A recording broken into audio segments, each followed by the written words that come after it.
If you have ever been told to stay quiet just to keep everyone else comfortable, you need to hear about Maera Vale. She'd spent 23 years perfecting silence. Soft steps, quick apologies, a voice pitched low enough that people forgot she was there. In the palace bell tower where she worked, that was survival, because everyone believed her voice brought bad luck, until the execution bell cracked. Maera stood frozen as a silver split appeared above her head, right through the royal seal while half the court watched. Lord Varric Thorn pointed at her like he'd been waiting all morning for someone poor enough to blame. She broke it. Before Maera could defend herself, the broken bell rang again. The sound scraped like metal on bone. Every candle flame bent sideways. The condemned man on the platform dropped to his knees, and King Torrin Ashvale stopped breathing. At the end of the hall, the deadliest wolf in the kingdom was losing control. That's when Maera realized this was about more than a damaged bell, which was unfortunate because a damaged bell had already been far too much trouble for one morning. Bell-mender Vale. Varric's voice could hide knives in silk. You were the last person seen touching the royal execution bell. I was repairing the lower hinge, my lord. You were touching the bell. With tools. With intent. Maera blinked. To repair it. A few people shifted. Not in support. More like discomfort. The kind shown when a low servant accidentally made too much sense in public. Varric's smile didn't change. A damaged execution bell invalidates a royal sentence. Damaging the bell damages the crown. I didn't damage the crown. I barely touched the hinge. Ring it again, Varric ordered. Maera's head snapped up. My lord, you can't. The crack is deep. If you ring it again, the split could reach the crown band. Meaning? Instead of answering Varric, she looked past him. Torrin hadn't moved. His eyes were fixed on the bell, his jaw locked, hands gripping the throne's arms hard enough to make the wood creak. Your Majesty, Maera said, because fear had loosened the one part of her everyone preferred tied shut. Please, don't let them ring it. Torrin's eyes cut to her. The whole court inhaled. Varric turned slowly. Did you just give the king an order? A warning. A very frightened, very repair-based warning. Torrin stared at her. Then he said, Do not ring it. Varric bowed his head. Bell law requires proof. He lifted 2 fingers. The bellman pulled the rope. No, Maera whispered. The bell screamed. Glass cracked high above. Guards staggered. Torrin bent forward like something had hooked beneath his ribs, his hand crushing the throne's arm. Wood split. Something dark moved inside him. Something that wasn't quite contained anymore. The air thickened. Around the room, wolves collapsed to one knee. A sound came from Torrin's chest that wasn't a growl. It was the sound of a locked door breaking from the inside. The bell was still vibrating, feeding whatever had woken inside him. Maera didn't think. She touched the bell rope, and the silver fibers burned cold against her palm. Torrin lifted his head. His gaze found her. The wolf inside those eyes saw her. I'm not breaking it, she whispered. I'm correcting the pitch. All her life, they'd told her not to sing, not to shout, not to cry too loudly. At her mother's funeral, they said grief had cracked the mourning bell, so Maera had spent years becoming soft. Small, harmless. The bell screamed again in her bones. Maera whispered one note. The courtroom fell silent so fast it felt like the world had been cut from its string. Torrin stopped mid-breath. The pressure dropped, and his wolf went utterly still. Well, Maera said faintly, that was probably not normal. Seize her, Varric said. 2 guards moved. They made it 3 steps before Torrin turned his head. That was all. The Alpha King walked down from the dais and stopped in front of Maera. What did you do? He asked. His voice was low, not angry. That frightened her more. I don't know, Maera whispered. The bell above gave one tiny silver hum. Torrin heard it. So did she. Varric recovered first. By bell law, she interfered with a royal sentence. Torrin didn't look away from Maera. She stopped the bell. She corrupted it. She stopped me. The words landed harder than the bell itself. A thin red mark appeared where the silver rope touched Maera's skin. Varric saw it. His eyes sharpened. Bell touched, he said softly. Torrin stepped between her and the court. One movement. No ceremony. Just his body becoming a wall. Varric's mouth tightened. Your Majesty, the law requires. The law can wait. It cannot. Torin finally turned. The room remembered all at once that this tired, cursed man was still the Alpha King. Then teach it patience. He looked back at Maera. Your name, Maera Vale. The bell above hummed again. This time the sound shaped itself around her name, Maera.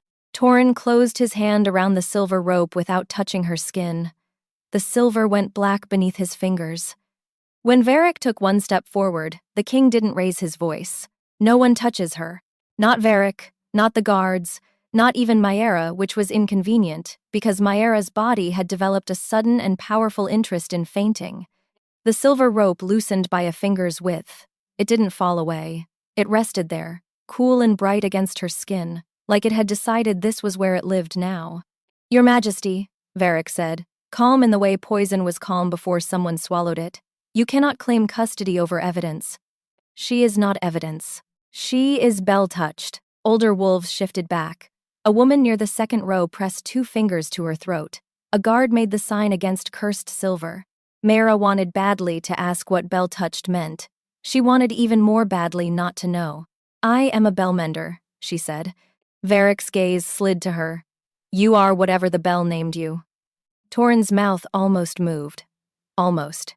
Then the execution bell gave another soft hum. Every smile died. Maera's wrist burned cold. The rope tightened, a quick silver bite that made her inhale sharply. Remove it, Torin ordered. Varric didn't move. I would not advise that. The rope belongs to the bell. If it has marked her, the tower must read her. Maera swallowed. The tower must what? Torin released the rope. Where he'd touched it, the silver had gone black. The court saw. Varric saw. Maera definitely saw. And wished she hadn't. Captain Calder, Torin said. A tall man with gray threading his temples straightened. Your Majesty, clear the court. Varric's head turned. The prisoner's sentence is suspended. Bell law can limp along without killing anyone for one morning. The room broke into whispers. Benches scraped. Nobles stood too quickly. The prisoner on the platform looked confused, then hopeful, then wisely decided hope was above his current station and kept his head down. 4 people remained. Maera, Torin, Varric, Captain Calder, who looked like a man regretting every career choice that had brought him indoors today. Torin turned to Maera. What did you hear when the bell rang? It was out of tune, she said. Varric's expression sharpened. Out of tune. Yes. Torin looked at her directly. Maera's stomach made a complicated decision about whether to rise or fall and did both. Explain, he said. The crack changed the tone. It wasn't just broken. It was pulling wrong. She looked up at the bell. Like something inside it wanted to keep ringing after the sound ended. Torin went very still. Varric noticed. Men like Varric made a living out of noticing wounds and calling them laws. Interesting, Varric murmured. I didn't mean interesting. I meant damaged. Very normal damage. I can be boring if that helps. It does not, Varric said. Torin stepped closer. Not much. Enough. The air changed around him. He smelled faintly of leather, smoke, and cold rain on stone. Maera's thoughts, already limping, sat down entirely. Did it speak to you? He asked. Maera forgot how to blink. No. Torin heard the lie. Worse, Varric heard it. Take her to the bell tower, Varric said. Torin's head turned slowly. Varric bowed, mild as a priest. Not the dungeon, the tower. If she is marked, the old mechanism will respond. We will learn whether this is accident, curse, or treason. Treason? Maera squeaked. Varric smiled without warmth. You prefer curse? Torin looked at her wrist again. She goes nowhere alone. The walk to the bell tower wasn't long. It only felt long because Maera spent every step imagining several unpleasant endings. Prison, execution. Being locked in a room full of bells until one of them politely explained why it knew her name. Torin walked beside her, silent. Captain Calder walked behind. Varric walked ahead, cane tapping against stone in a rhythm too neat to be accidental. Each sound made the rope around Maera's wrist pulse. You can stop that, she whispered to it. Torin glanced down. Is it hurting you? No. He waited. A little, she admitted, But in my defense, I lie badly under royal supervision. They reached the tower door, black iron carved with wolves, bells, and names worn smooth by time. Varric placed his palm against the lock. Bell law keeps its own memory, he said. I thought law kept records, Maera muttered. Varric looked back. Maera shut her mouth. A wise choice. Late, but wise. The door opened. Cold air rolled out. Inside, the tower smelled of silver dust, old wax, and rain trapped in stone. Ropes hung from the ceiling like sleeping snakes. Bells lined the walls in sizes from handbell to coffin-wide. Maera had seen it only once before, from the doorway. Bell-menders were allowed to repair hinges, polish clappers, replace cords. They were not allowed to touch the reading frame. The reading frame stood in the center of the room, a circular platform ringed with silver pulleys. Dozens of ropes hung from above, each one connected to a bell somewhere in the castle network. No, Maera whispered. Torin moved first. His hand closed around the rope above her wrist, intending to remove it. Every bell in the room rang once. Torin staggered. Maera grabbed his sleeve without thinking. His body went rigid beneath her fingers. The silver coil unwound from the rope. It lifted, circled Maera's wrist twice, then tightened into a perfect coil. Varric stopped smiling. Somewhere high above them, the cracked execution bell whispered her name again. Maera. The tower said Maera's name. Every bell stayed still. Every rope hung straight. Nothing moved except the coil around Maera's wrist, which tightened as if it had just remembered something important about her blood. Maera looked at Torin. Torin looked at the bells. Varric looked at Maera like he'd finally found a locked drawer and heard something breathing inside it. Well, Maera said, because silence had never once saved her when she truly needed it to. That's new. Captain Calder made a sound behind her. It might have been a prayer. It might have been a curse. With guards, the two often sounded similar. Torin stepped closer. Did you hear that? Yes, Maera said. Varric's cane tapped once against the stone. The tower recognizes her. The tower does not recognize people. It recognizes weight, pressure, rope tension. Not where nobles can hear them, no. Torin's eyes cut to her, and for one strange second, the hard line of his mouth almost broke. Then the cracked execution bell far above gave another tiny hum. Torin's amusement vanished. His hand went to his temple. Maera saw the controlled flinch, the way his shoulders locked, the way the air around him grew heavy again. Bring healer Enna, Torin said. Varric's gaze sharpened. Your Majesty, the old readings should be performed by the Chancellor's office. They will be observed by the Chancellor's office. They will not be controlled by it. Maera was on the wrong side of several powerful men, several ancient laws, and one very opinionated piece of silver rope. But for the first time that morning, she wasn't standing alone. Healer Enna arrived less than 10 minutes later, breathless silver hair escaping from its pins. She was small, severe, and carrying a leather case large enough to suggest she either expected a medical emergency or planned to start one. She took one look at Maera's wrist. Oh, she said. Maera swallowed. Is that a healer, oh, or an everyone is about to die, oh? Enna glanced at Torin. Possibly both. She lifted the marked wrist. Her fingers were gentle, which somehow made Maera want to cry more than if they'd been rough. This is cold, Enna murmured. Does it hurt? Only when I remember I have bones. Humor under stress. I approve. I'm not trying. It's more of a failure response. Varric did not smile. Torin watched Maera's face, not her wrist. That was worse. The wrist was easier. The wrist was evidence. Her face was inconveniently personal. Enna opened her case and removed 3 small silver tuning pins, a strip of black cloth, and a glass vial filled with water so clear it looked empty. We start simply, Enna said. Miss Vale speaks. The bell answers. His Majesty reports what he feels. No, Torin said. The words landed strangely in Maera's chest. She'd been many things in the palace. Useful hands, quiet girl, bad luck voice. The one sent up ladders because she weighed less than the men and complained less than anyone sensible. Never protected.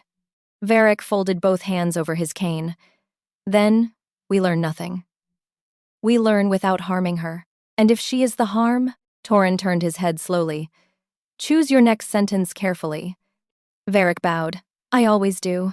A lie, Maera thought, though perhaps not a legal one. Enna stepped between them before the tower could become a different kind of execution room. Miss Vale, say your name. Maera's throat closed. My name? Only that. Maera had spent most of her life trying to make hers smaller. Maera Vale. 2 words. Too plain for court. Too low for record books. Too easy to call when someone needed a bell fixed, a rope replaced, a mistake blamed. She looked at the silver coil, then at Torin. Maera Vale. Every bell in the tower turned toward her. Not physically.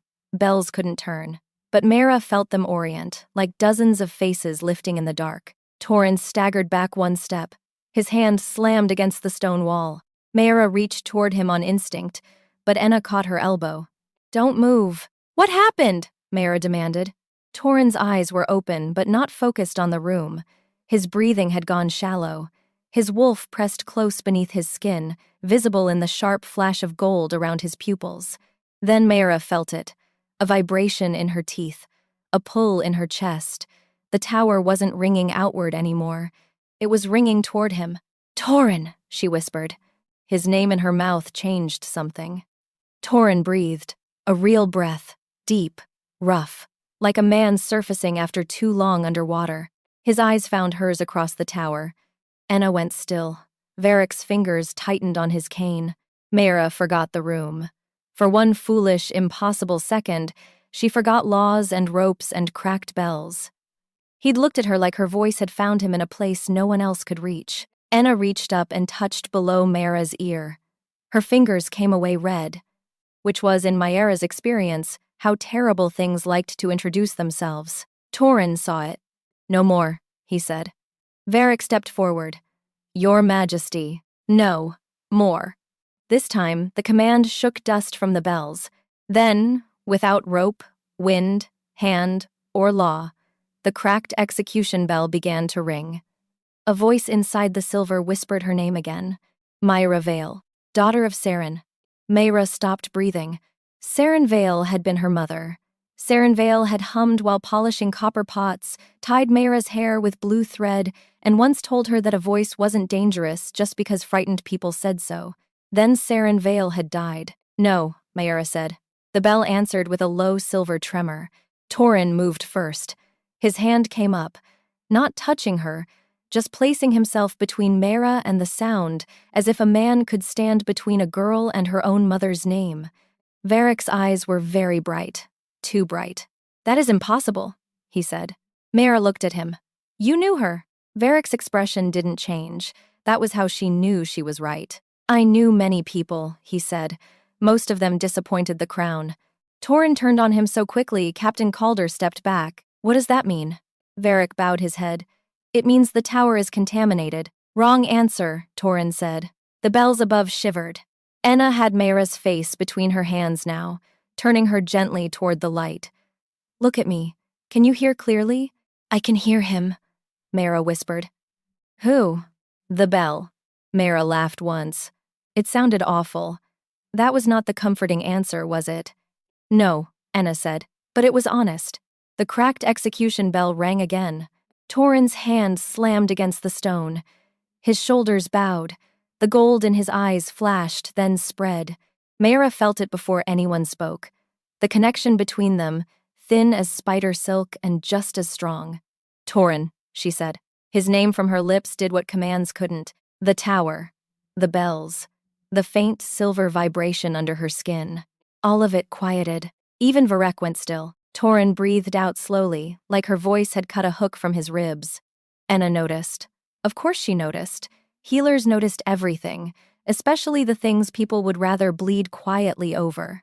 Step back, Enna said to Maera. Why? Just 1 step. Maera took 1 step back. Again. She stepped back again. The gold in Torin's eyes flickered. Again, Enna said. I dislike this game, Maera muttered. By the 6th step, Torin's breathing changed. By the 9th, the bell hummed. By the 12th, Torin grabbed the edge of the reading frame hard enough to bend silver. Maera ran forward without thinking. Torin caught her by the shoulders. That frightened her more than the bells. Do not do that again, he said. I didn't know 12 steps was a cliff. It is now. His hands were warm through her sleeves. too warm. His face was close enough that she could see the faint silver flecks in his dark eyes. See how much control cost him. Enna's expression had gone very careful. Within 12 steps, her voice dampens the curse. Beyond that, the bell reclaims the sound. Dampens, Maera repeated. That sounds temporary. It is. Torin looked at Enna. And the blood? Maera hated when people discussed her injuries like she wasn't there. The healer sighed. Each time she speaks while the bell is active, it draws through her. The ear bleeding is a warning. Not fatal yet, but not harmless. Torin went cold. Maera pulled her wrist gently from the coil. It didn't let go. Not fatal is better than fatal, she offered. Torin's gaze dropped to her. You should not have to hurt yourself to keep me standing. I was not aware I had volunteered. You are not volunteering. His voice had gone sharp. Maera stiffened. Later, she would understand that fear could make even kind intentions sound like chains. In that moment, all she heard was another powerful person deciding what her voice was allowed to do. I can speak for myself, she said. Torin went still. Varric smiled faintly. I mean, she added, because survival remained a nice idea, not loudly. Apparently loudly is expensive. But still, Torin's expression changed. The anger didn't leave. It turned inward. Then speak, he said, softer. The tower listened. So did Varric. So did every bell. Maera swallowed. I want to know what Saren Vale has to do with this tower. Varric said, denied. Torin said, granted. Varric's smile disappeared. Your Majesty, you cannot open sealed records without the Chancellor's key. Torin stepped closer to him. Then give me the key. No. Before anyone could move, the silver coil around Maera's wrist snapped tight and pulled her toward the spiral stair. Maera stumbled. Torin caught her elbow. The rope wasn't pulling her toward Varric, not toward the court, toward the higher bells. Varric's face changed for the first time. Stop her, he said. Torin didn't look away from the stairs. Why? From somewhere above, hidden behind stone and old law, another bell whispered. Saren. Then Torin's wolf answered inside the silence. Not a growl. Not a claim. A single word, rough and stunned, moving through Maera's bones like it had known her before he did. Maera. Maera knew this because Varric said, very sharply, that chamber does not open, which seemed like information a person should receive before a cursed silver rope began dragging her toward it. The staircase curled inside the tower wall. Dust clung to the stones. Old candle stubs sat in iron brackets, melted down to frozen tears. With every step, the coil around Maera's wrist pulsed. Maera. At the top, the stairs ended before a round door made of blackened silver. No handle, no keyhole, only hundreds of names carved into the metal. Maera stopped. What is this? She asked. Varric said nothing. Torin stepped closer. The moment his shadow touched the door, one name began to glow. Saren Vale. Maera reached for it. Do not touch that, Varric snapped. Torin's head turned slowly. Varric's mouth tightened. The records are unstable. You mean dangerous? Maera asked. I mean forbidden. Those are not the same thing. They often become the same thing when foolish girls ignore warnings. Maera's hand dropped. Never just Maera. Torin's voice went low. Say that to her again. Varric looked at him. I am protecting the realm. No, Torin said. You are protecting a locked door. The silver coil lifted Maera's wrist and pressed her palm against Saren's name. The door opened. Inside was a small circular room lined with shelves, scrolls, ledgers, tiny bells tied with black thread, name discs hanging like dead leaves. Dust floated in the dim air, silver and cold. An old man sat at a desk, pen frozen mid-stroke. He looked up with rheumy eyes and a mouth that formed a perfect O. Oh dear, he said. Maera blinked. Are you a ghost? Archivist Nal. I am alive. Nal's eyes darted to Varric, then to Torin, then to Maera's wrist. It found her, he whispered. Varric stepped forward. Nal. The warning was clear. Maera saw it. Torin saw it. What found me? Maera asked. The bell memory, Nal whispered. Varric's cane struck the floor. Enough. Every little bell on the shelves rang once. Noel's mouth opened. No sound came out. Maera's stomach dropped. What did you do to him? Varric smiled softly. Archive discipline. Some records must not be spoken aloud. Torin moved. One moment he stood beside Maera. The next, Varric's cane was in his hand, snapped clean in two. The bells shrieked. Torin staggered. Maera grabbed his sleeve. Torin. Her voice steadied him. It always did now. Varric's expression flickered. Fear, finally, behind the careful mask. Speak, Torin ordered Noel. The archivist looked at Varric, then at Maera. Still singer, he whispered. Maera shook her head. I don't know what that means. You would not, Noel said. They made sure of that. They? She asked. Varric said old treason, old superstition, old truth, Noel said, his voice gaining strength as Torin stood between him and Varric. Still singers were not witches, not traitors. Their voices could still curse metal, break false spells, silence blood commands. Bell law could not bind them. Why erase them? Maera asked. Noel looked at Torin, and Maera heard the answer before anyone said it. If Bell law could not bind still singers, then the crown had never truly ruled them. They were dangerous to the throne, Varric said. No, Noel whispered. They were dangerous to lies. Maera turned and pulled a ledger from the nearest shelf. Dust billowed. The first page held a thin circle crossed by a silver line, the same mark now appearing on her wrist. Beneath it were 3 words. Still Singer Bloodline Registry. She turned the page. Saren Vale, daughter, Maera Vale. She looked at Varric. You knew. Torin stepped toward her, but Maera barely saw him. Her mother's name sat there, neat and small, reduced to ink and secrecy. What happened to her? Maera asked. Varric said, Do not. The command cracked through the room. Noel choked on the words. Torin's eyes flashed gold. Speak or I will make you. Noel pointed with a shaking finger at the ledger. Maera looked down and turned one final page. At the bottom, beneath Saren Vale's name, someone had written a single line. Sealed into the Grand War Bell. Maera stopped breathing. Above them, far higher than the archive, the great bell answered. And this time, it sounded like her mother crying. The Grand War Bell cried once. Maera stood in the forbidden archive, with Saren Vale's name burning behind her eyes, and her mother's cry still shaking through the stones. Sealed into the Grand War Bell. Not buried, not honored, not even properly killed. Sealed meant someone had taken Saren Vale and turned her into part of the law. Maera looked at Varric. You put her in there. Varric's face didn't change. Torin's hand tightened around the broken cane. The wood snapped again under his fingers. Speak carefully, Torin said. Varric adjusted his glove, slowly, neatly, like everyone else. Saren Vale was sentenced under Bell law. For what? Maera asked. Her voice shook. The archive answered. 3 tiny bells on the shelf trembled. For treason, Varric said. She repaired bells. She sang while washing dishes. She tied blue thread in my hair. And hid a forbidden bloodline beneath the crown's roof. Maera laughed once. It came out broken. So you killed her for having a voice. We did not kill her. Torin stepped forward. What does that mean? Varric looked at him then, and for the first time, Maera saw something like satisfaction behind his eyes. It means His Majesty has been ruling by a law he has never fully understood. The Grand War Bell rang again, closer, as if the sound had moved from the tower into Maera's chest. Torin caught her before she hit the floor. His arms closed around her, solid and warm and terrifyingly careful. Blood ran from both her ears now.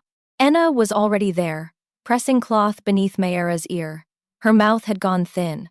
How bad? Torin asked. Maera hated when healers used silence as a language. Enna, Torin said again. The healer looked at him. Her hearing is being pulled through the bell. Maera blinked. I'm sorry, my what? Every time you answer it, every time you use your voice while the bell is awake, it takes something back. Maera tried to sit up. Torin didn't let go. Temporary? She asked. Enna didn't answer. Not temporary then, Maera said. Torin's face went still. Not calm. Still. There was a difference. Calm was water. This was ice over a blade. No more, he said. Maera turned her head toward him. No more what? No more speaking to the bell. You don't get to decide that, she said. Torin looked down at her. I do when it is hurting you. No, you don't. A shelf bell rang once. Maera pushed herself out of Torin's arms. His hands opened at once. He let her go. I know what you think this is, she said. Protection. It is protection. It sounds exactly like every person who ever told me to be quiet because my voice made them uncomfortable. Torin flinched. Varric watched them with faint interest, like a man observing two pieces on a board finally move where he wanted. Torin saw that too. Captain Calder, he said. Take Lord Varric to the lower chamber. Varric's brows lifted. On what charge? Interference with a royal investigation. Varric smiled. That is not a charge. It is now. Calder hesitated for half a heartbeat. Then he put a hand on Varric's arm. For the first time all day, Varric looked truly displeased. You are making a mistake, Varric said to Torin. Torin didn't look at him. I have made many. This one can stand in line. Kaller led Varric out. Enna kept the cloth against Maera's ear. You need rest. I need answers. You need both. Unfortunately, bodies are unreasonable things. Maera almost smiled. Then Torin said, the answers can wait. She looked at him. Can they? Yes, he said, voice low. They can. Because you command it? Because if you keep going, the bell may take your hearing completely. And if I stop, what happens to my mother? That was the problem. Not his power, not his crown, not the terrifying wolf beneath his skin. The problem was that he was right, and she hated it. Maera took one step back. The silver coil on her wrist loosened, then tightened again, as if the tower itself disagreed with distance. Torin's gaze dropped to it. Maera, I have been quiet for 17 years, she said. I will not be quiet now because the truth is inconvenient. I will not let the bell use you. I am not asking permission. The sentence surprised both of them. Maera, most of all. For a moment, she was 7 years old again, standing beside her mother's coffin while adults whispered that grief had cracked silver. Then she was 23, bleeding in a forbidden archive, with the Alpha King staring at her as if she'd become a problem he could command into safety. Torin caught her wrist, not the marked one, the other. Please, he said. Maera looked down at his hand, then at his face. If you want me safe, she said, stop deciding for me. The grand war bell rang once, not loud, not angry. A summons. From the tower below, dozens of bells began ringing one by one, not in panic, not in warning. In formation. Assembly. Varric's voice rose from somewhere in the castle, calm and clear. Maera's wrist burned, Torin's eyes flashed gold, and somewhere beneath the sound, her mother's voice whispered again. Maera, do not let him make you speak the third command. The bells didn't ring like warning bells. Warning bells were messy, frightened, human almost. These were precise, deliberate. Small bells first, then the middle bells, then the court bell, one after another, each note joining the next, like soldiers taking formation. Maera stood in the archive doorway and listened to an entire kingdom obey a sound. That was the problem with bells. People trusted them. A bell told you when to wake, when to pray, when to mourn, when to run, when to watch someone die. No one ever asked whether the bell deserved that much power. Torin did! He stood very still beside her, his face pale beneath the hard mask he wore for everyone else. His wolf was close. Maera could feel it in the air, in the pressure against her skin. What assembly? Torin asked. Enna's voice went sharp. There is more than one kind? There was, Noll said, before His Majesty's reign, before the Grand Border War. Torin's eyes narrowed. Speak plainly. When the Grand War Bell calls assembly, every pack leader inside Ashvale Citadel must answer. No refusal, no delay. Bell law treats absence as rebellion. Maera stared at him. So everyone has to come because a bell said so? Yes. That is a terrible system. It has endured for 300 years. Terrible systems often do. Torin turned to Calder. Where is Varric? The bells rang again. Once. Deep. Below them, from the spiral stair, Lord Varric Thorne's voice rose calm and clear. By summons of the Grand War Bell, all pack representatives will gather in the Hall of Oaths. Maera felt Torin go cold. Varric appeared at the foot of the stair with 2 court clerks behind him, both carrying black ledgers. His cuffs were neat. His expression was composed. His broken cane was gone, replaced by a silver staff Maera had never seen before. Calder stood behind him, his hand no longer on Varric's arm. Varric smiled. Bell law released me. Torin descended one step. I did not. The bell outranks all personal command during assembly. Maera looked at Torin. Something in his face told her Varric wasn't lying. Varric knew it. You planned this, she said. Varric's gaze lifted to her. I prepared for many possibilities. You were an unexpected one. That does not feel like a compliment. It was not. Torin moved so fast, Maera barely saw it. One moment he stood beside her. The next, Varric was pinned against the stair wall with Torin's hand around the silver staff. The staff shrieked. Torin froze. His fingers tightened on the silver. His eyes flashed gold, then darker, then gold again. The sound clawed through the stairwell. Maera heard it too. Not like before. This time beneath the ringing came voices. Too many voices. Commands. Cries. The thunder of boots. A battlefield trapped inside silver. Torin's breath hitched. Maera stepped closer. Torin. His name cut through. It always did. Varric noticed. Of course he noticed. His gaze dropped to the space between them. 12 steps. Less than 12. Always less than 12 now. Fascinating, he said. Torin released him with visible effort. Varric straightened his coat, like being almost throttled by the Alpha King, was a mildly inconvenient weather event. You will attend the Hall of Oaths, Varric said. The pack leaders will see the grand war bell rung. They will see their king master it. And if I refuse? Torin asked. Then Bell Law declares you unfit to hold command during wartime. Maera's mouth went dry.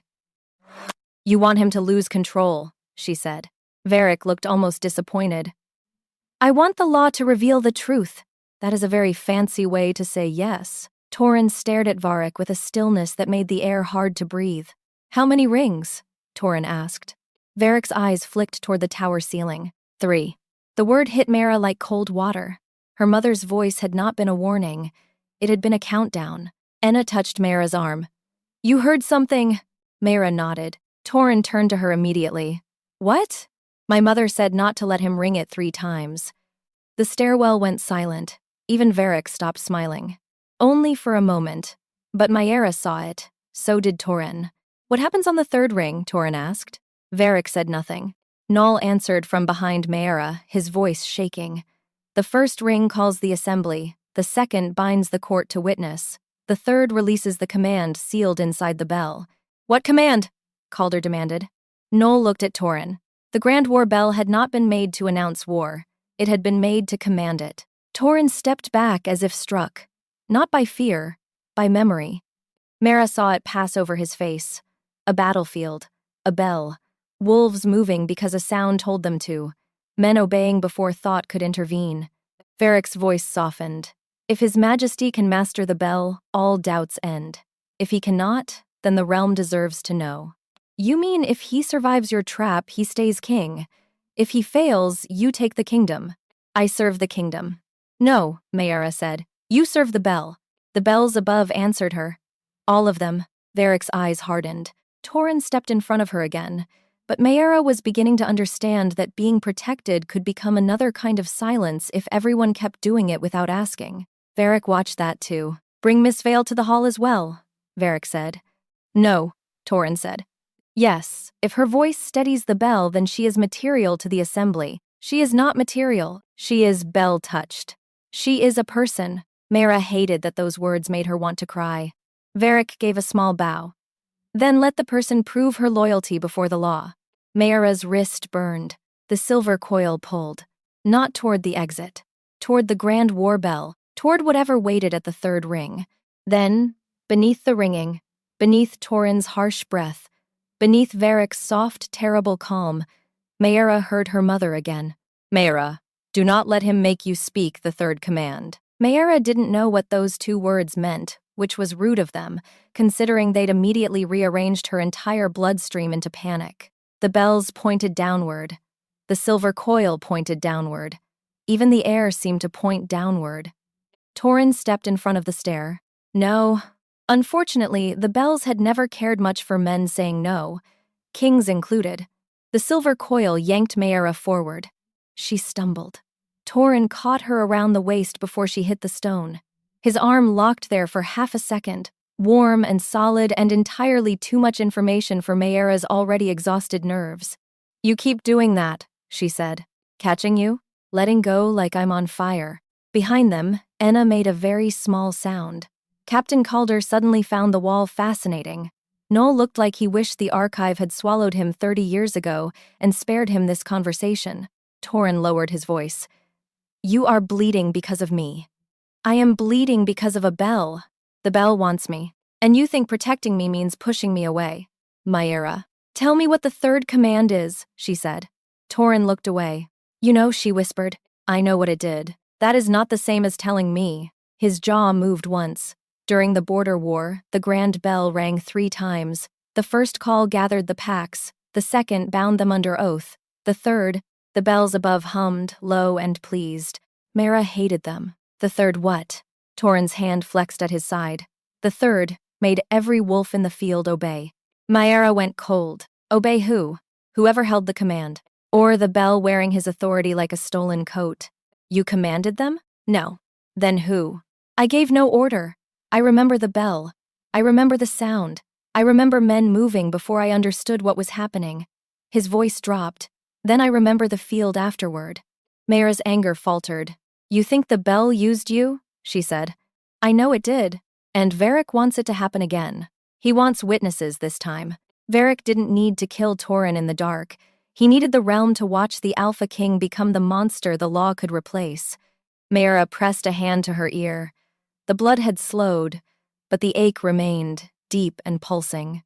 And me? Why does he need me? Torin didn't answer. Maera laughed once, quietly, without humor. No, don't protect me with silence after ordering me not to be silent. I think, Torin said slowly, the third command needs a voice that can carry through cursed metal. Maera stared at him. A still singer, she whispered. Yes. Fine silver lines spread from the coil across her wrist, thin as ink beneath glass. They formed a circle split by one vertical mark, then began writing words. Maera's head snapped up. What name? Noel looked at Torin, terrified. Torin said, speak. The old archivist swallowed. Still singers were hidden by name. True name, blood name, bell name.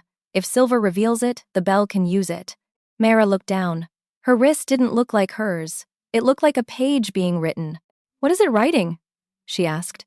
Your bell name, Noel whispered. The one the Grand War bell needs. Torin reached for her wrist, then stopped before touching the silver. His control was visible. Painful. A man holding back a wolf, a command, and a prayer all at once. I will not let him use you, he said. Maera's voice shook. You keep saying that, letting is still something you control. The bells below rang once. The first summons. It rolled through the tower deep and binding. Enna grabbed the shelf. Calder dropped to one knee against his will. Noel folded over his desk, gasping. Torin stayed standing. Barely. Maera felt the command strike him. Felt it through the space between them, through the silver at her wrist, through the strange, silent thread that had begun tying her breath to his. She moved without thinking, her palm pressed to his chest. His heart slammed beneath her hand, too fast, too hard. His eyes were gold now, but they stayed on her. Say something, he rasped. What? Anything. That was a lot of pressure. Maera had never been good with requests involving anything. You have terrible laws. The gold in his eyes receded. The first bell's hold loosened. That worked? She asked. Your voice always works. Varric's guards appeared at the base of the stairs. Too many. Varric stood among them, calm as winter. The hall is assembled, he said. The first call has gathered. The second is ready. And the third? His eyes found Maera's wrist. The third is being prepared. Torin's hand tightened over Maera's. She is not going. She is already named. Varric lifted the silver staff. The mark under Maera's skin flared white. Pain lanced through her throat. Maera opened her mouth. Nothing came out. Torin's face changed. What did you do? He demanded. Varric smiled. Prepared the carrier, he said softly. Every bell in the tower rang once. The silver coil ripped Maera away from Torin and dragged her down the stairs toward the Hall of Oaths. Torin roared. The sound shook the tower. Guards flattened themselves against walls, but commands didn't work against bell law during assembly. Maera tried to scream. Her mouth moved. No sound came. She'd spent her whole life being told to be quiet. Now, when she needed her voice most, it was gone. The Hall of Oaths was a circular chamber beneath the Grand War Bell. Pack leaders stood in formation around the edges, men and women in formal coats. Wolves from northern snowpacks, river packs, mountain packs. Every one of them had been pulled here by the first call. Maera was dragged across the black stone floor and deposited at the center, directly beneath the bell. Varric stood at the edge of the circle, silver staff in hand.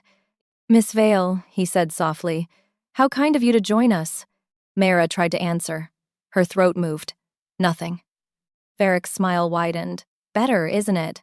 So much cleaner when dangerous voices are properly contained. Torin reached the hall behind her.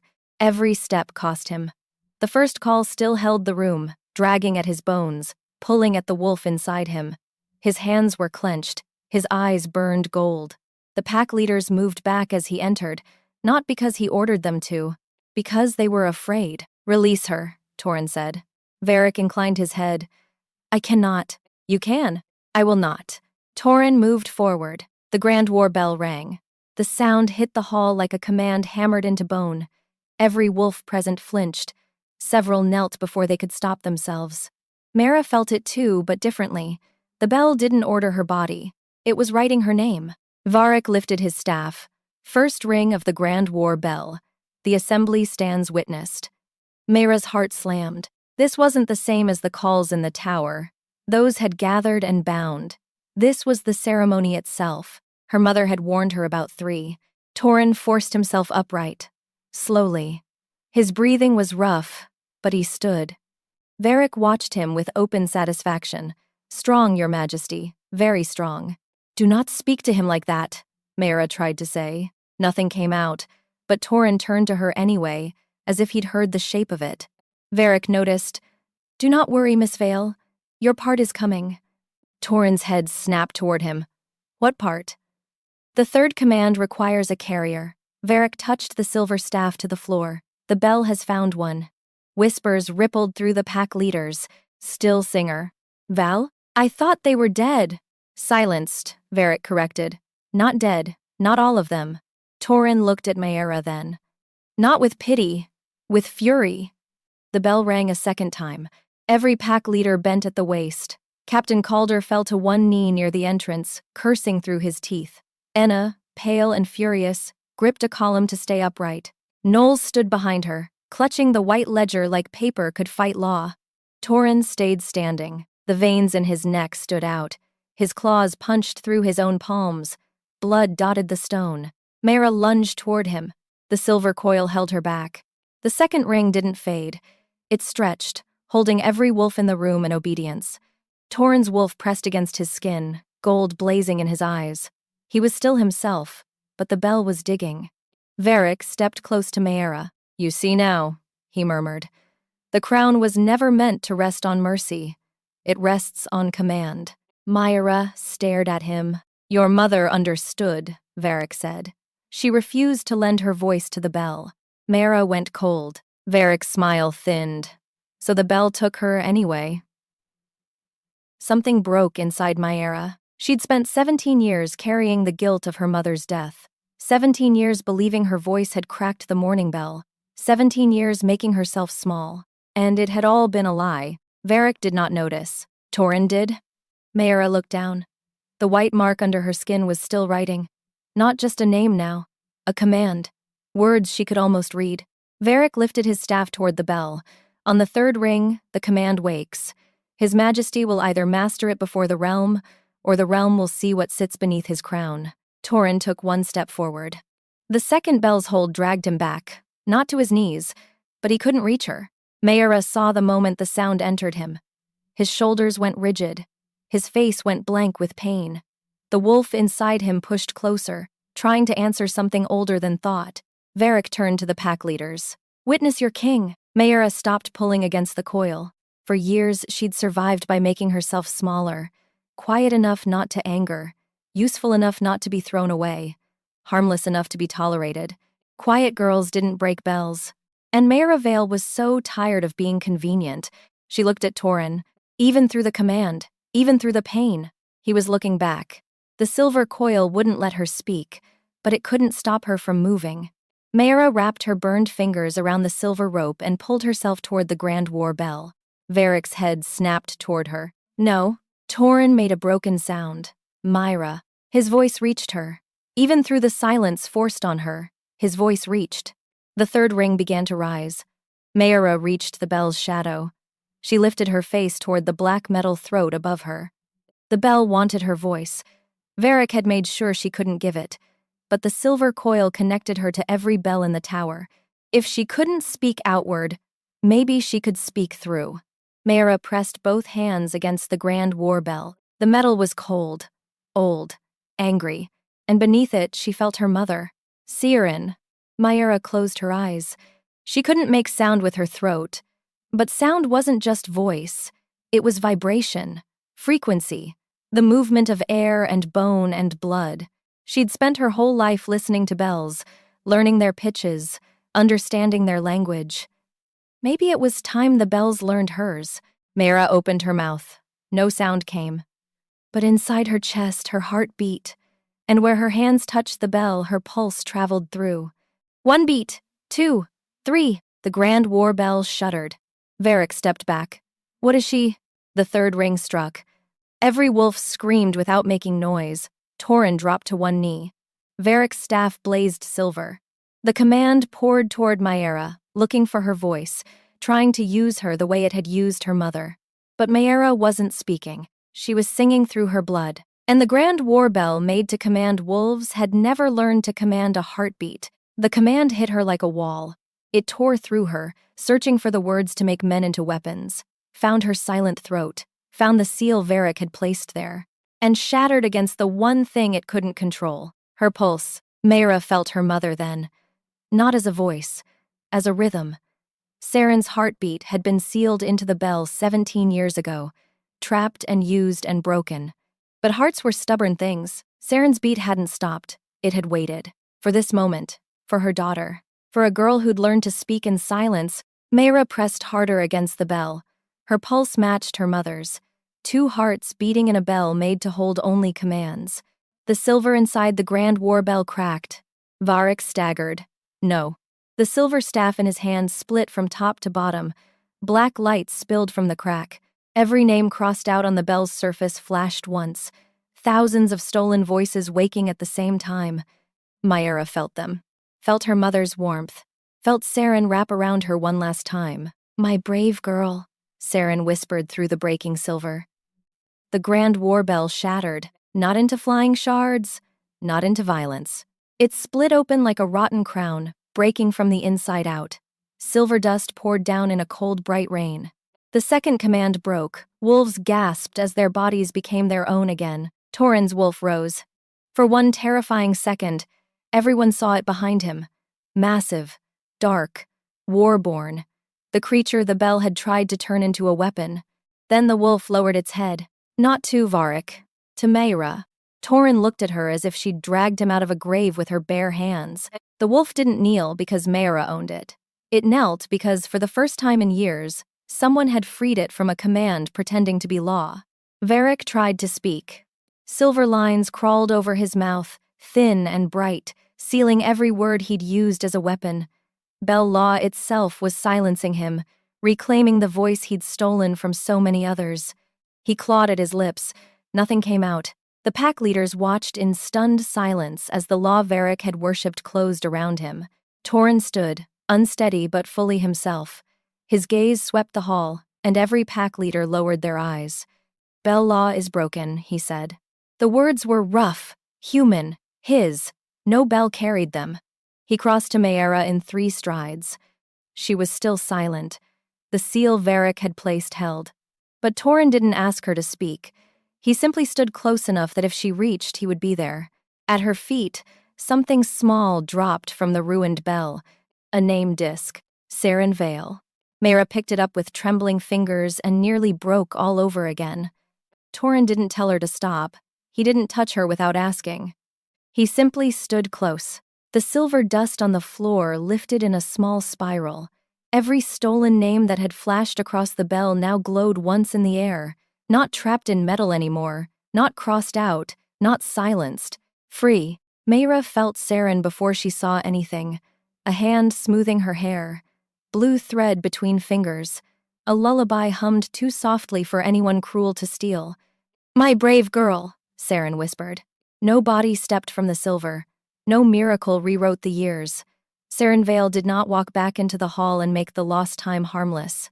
But her voice was free. And for Maera, that was enough. "I am not inside the bell anymore," Saren whispered. "You opened the door."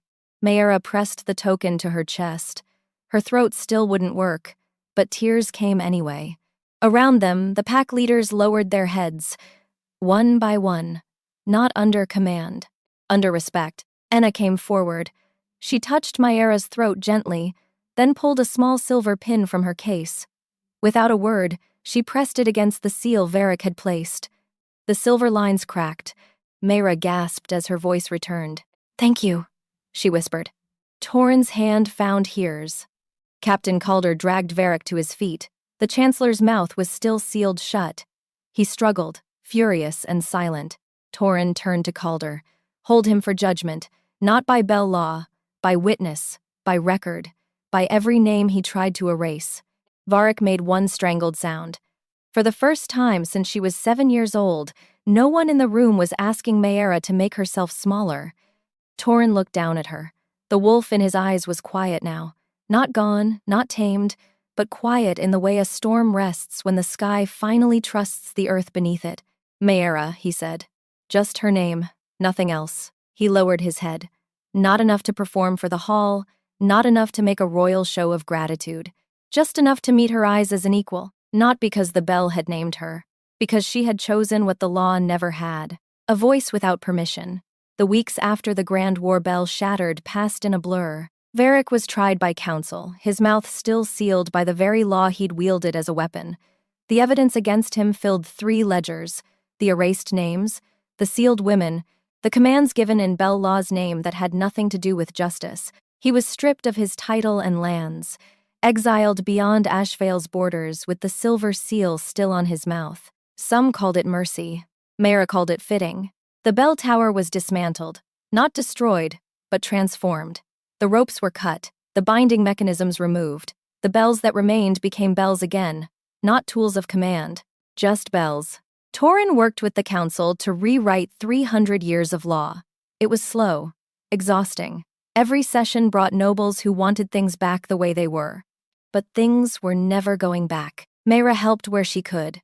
She had no title, no official role, but when Torin asked her opinion, the council listened.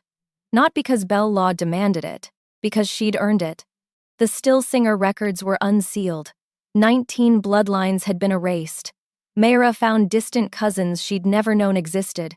Women who'd been told their voices were curses. Men who'd been taught to be silent. They weren't cursed, they'd just been dangerous to the wrong people. One evening, months later, Maera stood beneath the empty place where the Grand War bell had hung. The black stone had been scrubbed clean, the silver dust was gone. In its place hung hundreds of small name discs, each one restored from the archive. Saren Vale's name was there. So was Maera's. Torin stood beside her, close enough that his sleeve brushed hers. "Too much?" he asked. Maera smiled. "For once, no." He looked down at her. "The realm is waiting for you to speak. Then, the realm can develop patience. A wise king, then. A corrected one." Torin's mouth quirked. Something had grown between them in the months since the bell broke. Not a command.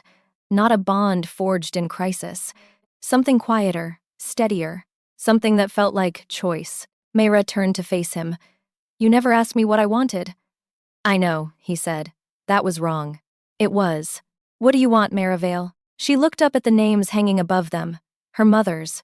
Hers. All the others who'd been silenced. "I want to make sure this never happens again." Done. "I want the bloodline records public, already ordered, and I want..." She hesitated. Torin waited. I want to choose my own future. Not have it commanded. Not have it decided by law or curse or convenience. He stepped closer. What future would you choose? Maera's heart beat faster. One where I don't have to be quiet to be safe. Where my voice belongs to me. Where... She stopped. Where? He prompted, his voice soft. Where, if I wanted to stand beside a stubborn king who's learning to rule without bells, I could. Torin's expression changed. And do you want that? Maera looked at him. At the man who'd stood between her and Varric when it cost him. Who'd listened when she said no. Who'd learned to ask instead of command. Ask me properly, she said. The corner of his mouth lifted. Maera Vale, would you consider staying in this castle, working on these ridiculous laws, arguing with me daily, and generally making my life both harder and infinitely better? That's not very romantic. I'm learning, he said. Would you stay? Maera pretended to consider. Will I have to curtsy? Never. Will I have to be quiet? I would be disappointed if you were. Will you command me? Never again, he said, and his voice held a weight of promise. Maera smiled. Then yes. He kissed her then, soft and careful and entirely too brief. When they pulled apart, a small bell on the wall rang once, just a bell. Approving of nothing, commanding nothing. Simply making a joyful noise. Maera laughed. For the first time in her life, she didn't flinch from the sound. If you have ever been told your voice was too much, too dangerous, too inconvenient, remember Maera Vale. Sometimes the thing others fear in you is not a flaw. Sometimes it is the exact sound that breaks the cage.